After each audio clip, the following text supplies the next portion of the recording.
happy, some over others, some can be. Through Athens, I am thought as fair as she. But what of that? Demetrius thinks not so. He does not know what all that he do know. And as he errs, doting on Hermia's eyne, so I, admiring of his qualities. Things base and vile, holding no quantity, love can transpose to form and dignity.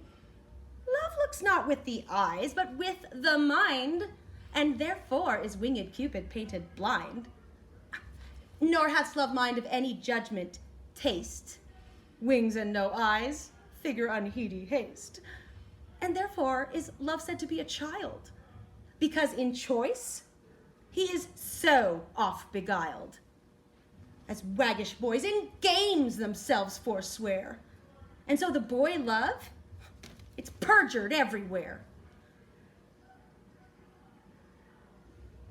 I will go tell him of fair Hermia's flight, and then will he to the woods tomorrow night pursue her.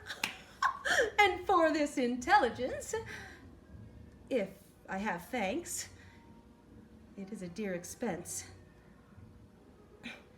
But herein mean I to enrich my pain, and have his sight thither and back again.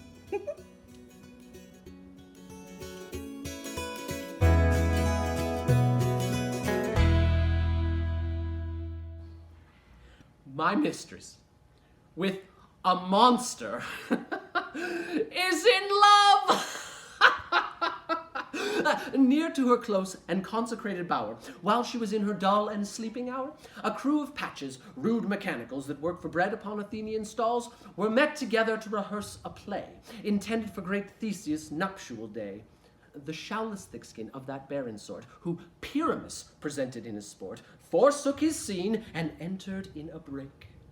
When I did him at this advantage take, an ass's knoll I fixed on his head. Anon my Thisbe must be answered, and forth my mimic comes, when thou him spy, as wild geese creeping that the fowler eye, or russet-pated choughs, many in sort, rising and cawing at the gun's report, they severed themselves and madly swept the sky. And at our sight away his fellows fly, and at our stamp, here or one falls, he murder cries and help from Athens calls. Their sense thus weak, lost with their fears thus strong, made senseless things begin to do them wrong. For briars and thorns at their apparel snatch, some sleeves, some hats, from yielders all things catch. I led them on in this distracted fear, and I left sweet Pyramus translated there.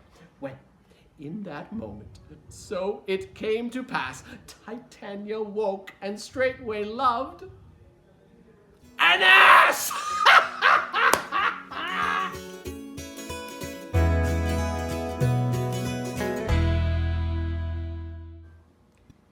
Some glory in their birth, some in their skill, some in their wealth, some in their body's force, and some in their garments, though newfangled ill.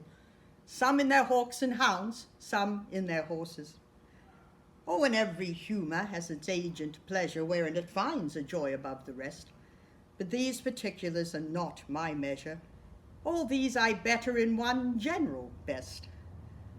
Oh, thy love is greater than high birth to me, richer than wealth, prouder than garments cost, of more delight than hawks or horses be, and having thee of all man's pride I boast. Wretched than this alone, that thou makest take all this away, and me most wretched make.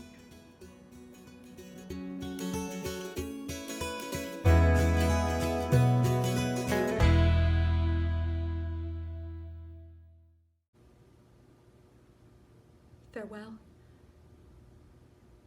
God knows when we shall meet again. I have a faint, cold fear thrills through my veins that almost freezes up the heat of life. I shall call them back again to comfort me. Nurse! What does she do here? My dismal scenes I needs must act alone. Come, Vial.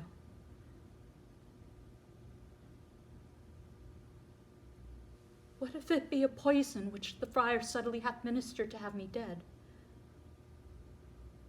Lest in this marriage he should be dishonored because he married me before to Romeo. I fear it is. And yet, methinks it should not, for he has still been tried a holy man.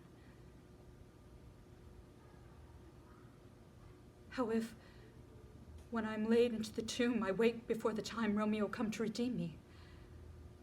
There's a fearful point.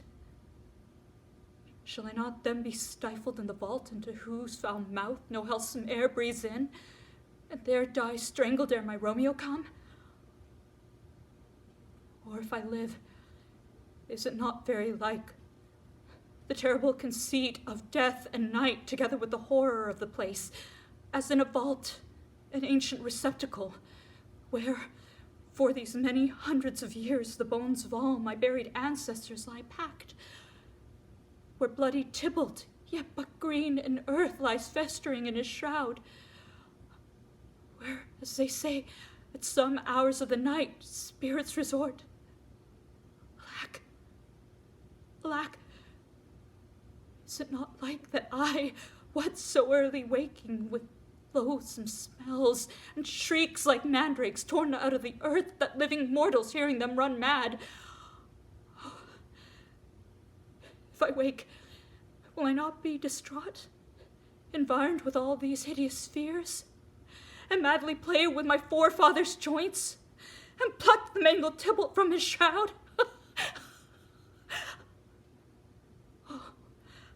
And in this rage, with some great kinsman's bones, as with a club, dash out my desperate brains? Look! Methinks I see me cousin's ghost, seeking out Romeo that did spit his body upon a rapier's point. Stay, Tybalt, stay! Romeo, I come. This do I drink to thee,